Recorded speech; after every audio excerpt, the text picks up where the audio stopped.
I suppose the intention, what with the big plot-relevant Tell Your Tale episode back-to-back with release screen caps of the upcoming series, is to build up hype before the series hits. But honestly, I feel nothing. G5 has not given me a reason to care. I'm not going to do a video on the screen caps. There are no surprises there. The animation is about what I was expecting. The big wild card is whether or not the story will be any good, and we'll have to wait until the series airs to know that for sure. As for this Tell Your Tale episode, I'm really reviewing it out of obligation. I'm burnt out on G5 right now. A light, problem-free episode would have been ideal for me in this state, but there's a lot to talk about in the Starscout code, and not all of it's good, so here we go. Let me start with some simple comments. First, Pip looks great in that top hat. And of course, she knows this and is taking selfies.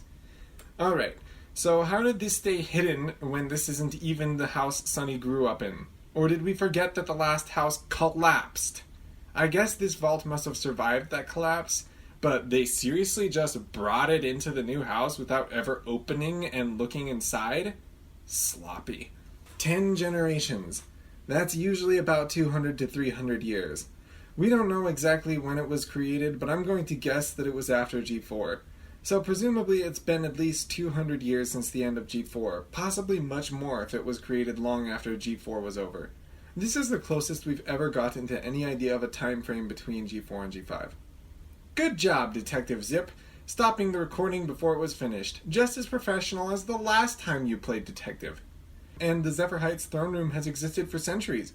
Wow, these really are the most solid hints towards a timeline that we've ever gotten. Okay, seriously, what is holding down this throne? That's a lot of force. And the first continuity error caused by ridiculously overpowered magic being played off for comedy. Seriously, why would they do this?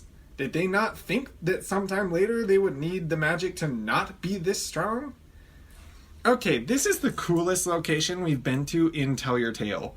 This feels like a puzzle straight out of D&D. Glowing musical crystals in a bog? Yes! Continuity error. Again, sloppy. Did the people making Tell Your Tale not realize that the movie existed? Ooh, we got the MLP theme and everything. This feels important. Oh, Celestia, it is important. Okay. I want all my viewers to understand exactly what this means. Some pony 10 generations ago, way before any of them were born, knew the exact appearance of these 5 ponies, that they would become friends, and that Sunny would become an alicorn. Whoever made this saw the future in some detail. These 5 were destined to come together, and Sunny was destined to restore magic and become the alicorn. And Argyle probably knew all of this. I don't like predestination stories. I much prefer a character like Rainbow Dash who really had to fight and struggle for something she wanted, as opposed to a character like Twilight Sparkle who basically received her destiny on a silver platter. But either way, the big deal with this blanket is that it needs to be explained.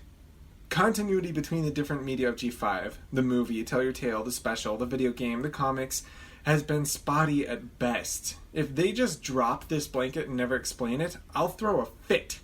This better be part of some grand unified theory about the connection between G4 and G5, the origin of the crystals, and the mysterious alicorn. If this just gets dropped, like Sprout for example, I will rank this the worst Tell Your Tale episode so far, 1 out of 5.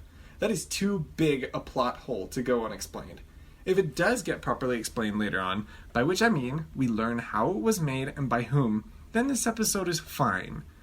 The whole magic and unity obsession is getting old, and I don't like predestination, but at least we got to see a cool location, and at least the lore is expanding in some way. It's been stagnant for a long time, so this is a welcome change of pace if it actually gets a proper follow-up. I'd give it a 3.5 out of 5 in that case. I almost decided to throw down on the overused trope of recorded footage of a dead parent, but apparently Argyle can see the future, and so I guess he knew he was going to die. Whatever, dude. Peace out.